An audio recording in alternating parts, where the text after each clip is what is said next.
The name of this book is called Extra Yarn by Mac Barnett, illustrated by John Clausen.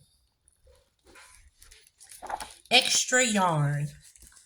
On a cold afternoon in a cold little town where everywhere you looked was either the white of snow or the black of soot from chimneys, Annabelle found a box filled with yarn of every color. So she went home and knit herself a sweater. And when Annabelle was done, she had some extra yarn. So she knit a sweater for Mars too. But there was still extra yarn. And when Annabelle and Mars went for a walk, Nate pointed and laughed and said, "You two look ridiculous." "You're just jealous," said Annabelle. "No, I'm not," said Nate.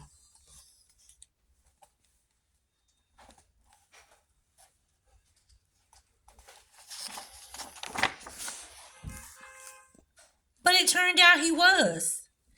And even after she made a sweater for Nate and his dog, and for herself and for Mars, she still had extra yarn.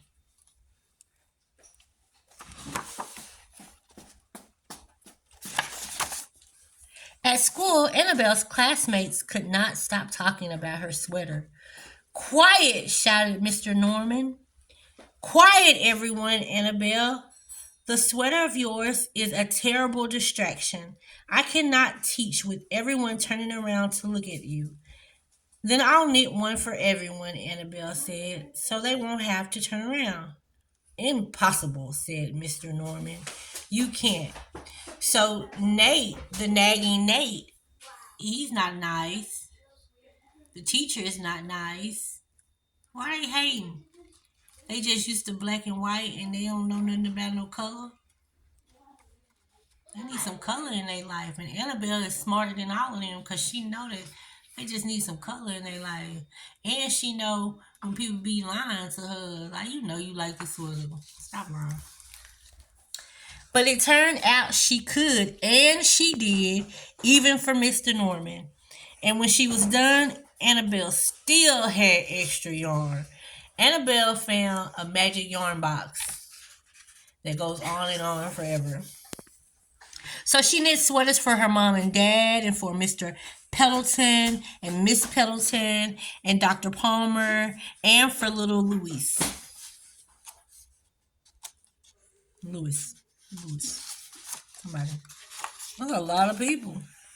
She made sweaters for everyone except Mr. Crabtree, who never wore sweaters or even long pants, and who would stand in his shorts with the snow up to his knees. "No sweater for me, thanks," said Mr. Crabtree. So she made Mr. Crabtree a hat. And even after Annabelle still, and even after, and even then, Annabelle still had extra yarn, is what this is. Okay.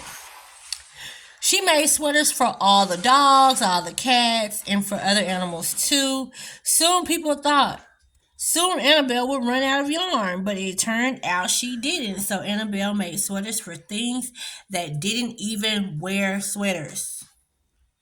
How would you like a sweater birdhouse, or a sweater mailbox, or a sweater wrapped house, or a sweater wrapped town? Things begin to change in that little town.